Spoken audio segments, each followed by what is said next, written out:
নমস্কাৰ বন্ধুসকল, আপুনি জানেনে আমাৰ শৰীৰত এনেকুৱা এটা অংগ আছে যিয়ে দিনে ৰাতিয়ে প্ৰায় নীৰৱে কাম কৰি আমাৰ তেজৰ পৰা অতিৰিক্ত পানী আৰু আৱৰ্জনা আঁতৰোৱাত সহায় কৰে।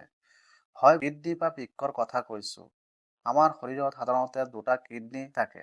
এই দুয়োটাই তেজ ফিল্টাৰ কৰে, শৰীৰৰ পানী আৰু খনিজৰ ভাৰসাম্য ৰক্ষা কৰে আৰু প্ৰস্ৰাৱৰ জৰিয়তে আৱৰ্জনা বাহিৰ কৰাত গুৰুত্বপূৰ্ণ ভূমিকা পালন কৰে। কিন্তু সমস্যাটো হ'ল কিডনী বেয়া হোৱাৰ আৰম্ভণিতে বহু সময়ত কোনো স্পষ্ট লক্ষণ নাথাকে। আমি দৈনন্দিন জীৱনত কৰা কিছুমান ভুল অভ্যাসে কিডনীৰ ওপৰত অতিৰিক্ত চাপ পেলাব পাৰে। আজিৰ ভিডিঅ'টোত আমি জানিম কোনবোৰ অভ্যাসে কিডনীৰ ক্ষতিৰ আশংকা বৃদ্ধি কৰিব পাৰে আৰু কিডনী সুস্থ ৰাখিবলৈ 7টা সহজ নিয়ম কি। ভিডিঅ'টোৰ শেষৰ পইণ্টটো বিশেষ গুৰুত্বপূৰ্ণ হ'ব, গতিকে ভিডিঅ'টো শেষলৈকে চাবলৈ অনুৰোধ জনালো। যেতিয়া প্ৰথমে আহক জানো কোনবোৰ অভ্যাসে আমাৰ শৰীৰৰ কিডনীৰ ক্ষতিৰ আশংকা বৃদ্ধি কৰে। নাম্বাৰ 1 নম্বৰ, পৰ্যাপ্ত পানী নোখোৱা। প্ৰথম ভুলটো হৈছে দীৰ্ঘ সময় ধৰি পৰ্যাপ্ত পানী নোখোৱা। পানী কম খালে শৰীৰ ডিহাইড্ৰেট হ'ব পাৰে। বিশেষকৈ গৰম বতৰত বা অধিক ঘাম ওলালে পানীৰ প্ৰয়োজন বৃদ্ধি হয়। কিন্তু এটা কথা মনত ৰাখিব, সকলো মানুহে একে পৰিমাণৰ খাব লাগিব বুলি কোনো নিৰ্দিষ্ট নিয়ম নাই। আপোনাৰ বয়স, শৰীৰৰ অৱস্থা, বতৰ, শাৰীৰিক পৰিশ্ৰম আৰু চিকিৎসাজনিত অৱস্থাৰ ওপৰত পানীৰ প্ৰয়োজন নিৰ্ভৰ কৰে। নাম্বাৰ 2, বেছিকৈ নিমখ খোৱা। দ্বিতীয় ভুলটো হৈছে আমাৰ অতিৰিক্ত নিমখ খোৱা। চিপছ, চানাচুৰ, আচাৰ, নুডলছ, পেকেটজাত খাদ্য আৰু অত্যাধিক প্ৰচেছড ফুডত বহু সময়ত নিমখ বা ছডিয়াম বেছি থাকে। অতিৰিক্ত ছডিয়াম ৰক্তচাপ বৃদ্ধি কৰিব পাৰে আৰু দীঘলীয়া সময় উচ্চ ৰক্তচাপ থাকিলে কিডনীৰ ওপৰত চাপ পৰিব পাৰে। সেয়েহে খাদ্যত অতিৰিক্ত নিমখ যোগ কৰাৰ অভ্যাসটো কমাওক। 3 নম্বৰ, চিকিৎসকৰ পৰামৰ্শ অবিহনে পেইন কিলাৰ খোৱা। মূৰৰ বিষ, গাৰ বিষ বা দাঁতৰ বিষ হ'লে নিজে নিজে বাৰে বাৰে পেইন কিলাৰ খোৱাৰ অভ্যাস ভাল নহয়। কিছুমান এনেজড ধৰণৰ পেইনকিলাৰ যেনে ইবুপ্ৰফিন বা ডিক্লোফেনাক অত্যাধিক বা অনুপযুক্তভাৱে ব্যৱহাৰ কৰিলে কিডনীৰ ওপৰত ক্ষতিকাৰক প্ৰভাৱ পেলাব পাৰে। সেয়েহে দীৰ্ঘদিন পেইনকিলাৰ খাবলগীয়া হ'লে বা বাৰে বাৰে বিষ হ'লে চিকিৎসকৰ পৰামৰ্শ লোৱাটো অতি গুৰুত্বপূৰ্ণ। 4 নম্বৰ, প্ৰস্ৰাৱৰ বেগ বাৰে বাৰে দম কৰা। কামৰ ব্যস্ততা বা অন্য কাৰণত প্ৰস্ৰাৱৰ বেগ অহাৰ পিছতো বাৰে বাৰে বহু সময় ধৰি ৰখাটো ভাল অভ্যাস নহয়। বিশেষকৈ যদি প্ৰস্ৰাৱ কৰোঁতে জ্বালা-পোৰা, বাৰে বাৰে প্ৰস্ৰাৱ হোৱা, জ্বৰ বা কঁকালৰ কাষত বিষ থাকে, তেন্তে ইউৰিনাৰী ইনফেকশ্যন আদি সমস্যা থাকিব পাৰে। এই লক্ষণ থাকিলে অৱহেলা নকৰি চিকিৎসকৰ পৰামৰ্শ লওক। 5 নম্বৰ, অতিমাত্ৰা চেনি আৰু নিয়ন্ত্ৰণহীন ডায়েবেটিছ। বেছি মিঠা খাদ্য খোৱাটো নিজে কিডনী নষ্ট কৰাৰ একমাত্ৰ কাৰণ নহয়।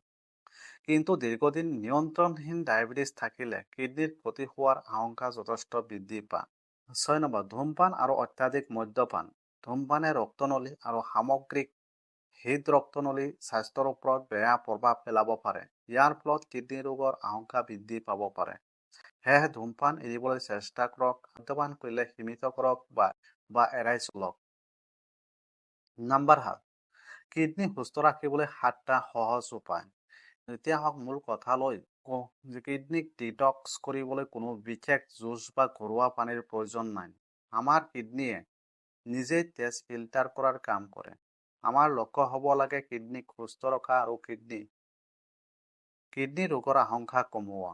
এতিয়া আহক জানো কিডনী কেনেকৈ আমি সুস্থ ৰাখিব পাৰিম।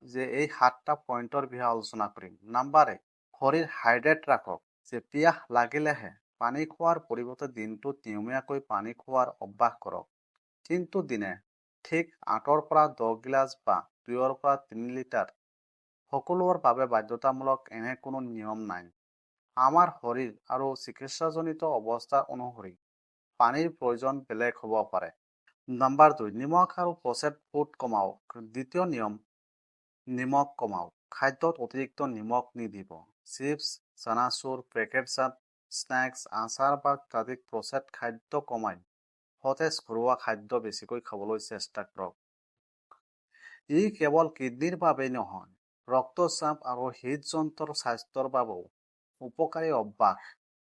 3 নম্বৰ, নেমু পানী খাব পাৰে, কিন্তু ইয়াক কিডনি ডিটক্স বুলি নাভাবিব। নেমুত চিট্ৰেট থাকে, যে কিছু ধৰণৰ কিডনি ষ্টোন গঠনৰ আশংকা কমোৱাত সহায় কৰিব পাৰে।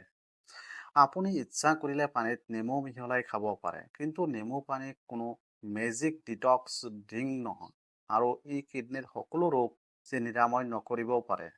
কিডনিৰ পাথৰ বা সমস্যা থাকিলে চিকিৎসকৰ পৰামৰ্শ লোৱাটোই সঠিক পথ। নাম্বাৰ 4, সুষম খাদ্য গ্ৰহণ কৰক। অতিৰিক্ত ৰেড মিট বা যিকোনো এটা খাদ্য বেছিকৈ হোৱাৰ পৰিৱৰ্তে সুষম খাদ্য গ্ৰহণ কৰক। শাক-পাচলি, ফল-মূল, সম্পূৰ্ণ শস্য আৰু উপযুক্ত পৰিমাণৰ প্ৰটিন খাদ্যত ৰাখক। তবে যদি ইতিমধ্যে ক্ৰনিক কিডনি ডিজিজ আছে, তেন্তে প্ৰটিন, পটাছিয়াম, ফছফৰাছ বা পানীৰ পৰিমাণ নিজে নিজে সলনি নকৰিব। কিডনি ৰোগীৰ খাদ্য চিকিৎসকৰ পৰামৰ্শ অনুসৰি নিৰ্ধাৰণ কৰাটো অধিক প্ৰকৃত। 5 নম্বৰ, ফল-মূল আৰু শাক-পাচলি খাদ্যত ৰাখক। আপেল, কমলা, আঙুৰ, মধুৰিআম, তৰমুজ আদি সকলো ফল-মূল আৰু বিভিন্ন সতেজ শাক-পাচলি আপোনাৰ সুষম খাদ্যৰ অংশ হ'ব পাৰে। কিন্তু এই ফলটো খালেই কিডনি পৰিষ্কাৰ হয় এনে দাবী বিশ্বাস নকৰিব। কিডনি সুস্থ ৰখাৰ মূল কথা হৈছে সামগ্ৰিকভাৱে সুষম খাদ্য আৰু স্বাস্থ্যকৰ জীৱনশৈলী। 6 নম্বৰ, নিয়মীয়াকৈ খোজ কাঢ়ক আৰু ব্যায়াম কৰক। দিনটোত প্ৰায় 30 মিনিট খোজ কঢ়াৰ দৰে নিয়মীয়াকৈ শাৰীৰিক কাৰ্যকলাপ বহু মানুহৰ বাবে ভাল অভ্যাস। ব্যায়ামে ওজন, ৰক্তচাপ, সামগ্ৰিক স্বাস্থ্য নিয়ন্ত্ৰণত সহায় কৰিব পাৰে। যদি বহুদিন ব্যায়াম কৰা নাই, তেন্তে সহজ খোজ কঢ়াৰ পৰা আৰম্ভ কৰক। 7 নম্বৰ, ৰক্তচাপ আৰু ডায়েবেটিছ নিয়ন্ত্ৰণত ৰাখক। আৰু এতিয়া আহিলে আটাইতকৈ গুৰুত্বপূৰ্ণ পইণ্টটো, কিডনি সুস্থ ৰখাৰ বাবে কেৱল পানী, নেমুৰ ওপৰত নিৰ্ভৰ নকৰিব। আপুনি আপোনাৰ ব্লাড প্ৰেছাৰ আৰু ব্লাড ছুগাৰ নিয়ন্ত্ৰণ ৰখাটো অত্যন্ত গুৰুত্বপূৰ্ণ। উচ্চ ৰক্তচাপ আৰু নিয়ন্ত্ৰণহীন ডায়েবেটিছ দীৰ্ঘদিন থাকিলে কিডনিৰ ক্ষতি হ'ব পাৰে। সেয়েহে সময়ে সময়ে ৰক্তচাপ আৰু ৰক্ত চেনি পৰীক্ষা কৰক, আৰু চিকিৎসকে কোনো ঔষধ দিলে নিজৰ ইচ্ছামতে বন্ধ নকৰিব। কেতিয়া চিকিৎসকৰ ওচৰলৈ যাব? বন্ধুসকল, কিডনি ৰোগৰ আৰম্ভণিতে সদায় স্পষ্ট লক্ষণ দেখা নাযাবও পাৰে, কিন্তু যদি প্ৰস্ৰাৱত তেজ দেখা যায়, ভৰিৰ পাতা বা চকুৰ চাৰিওফালে অস্বাভাৱিক ফুলি উঠে, প্ৰস্ৰাৱৰ পৰিমাণ বা ধৰণত উল্লেখ পৰিৱৰ্তন হয়, কঁকালৰ কাষত তীব্ৰ বিষ হয়, প্ৰস্ৰাৱ কৰোঁতে জ্বালা-পোৰা আৰু জ্বৰ থাকে, বা আপোনাৰ ডায়েবেটিছ, উচ্চ ৰক্তচাপ আছে, তেন্তে চিকিৎসকৰ পৰামৰ্শ লওক।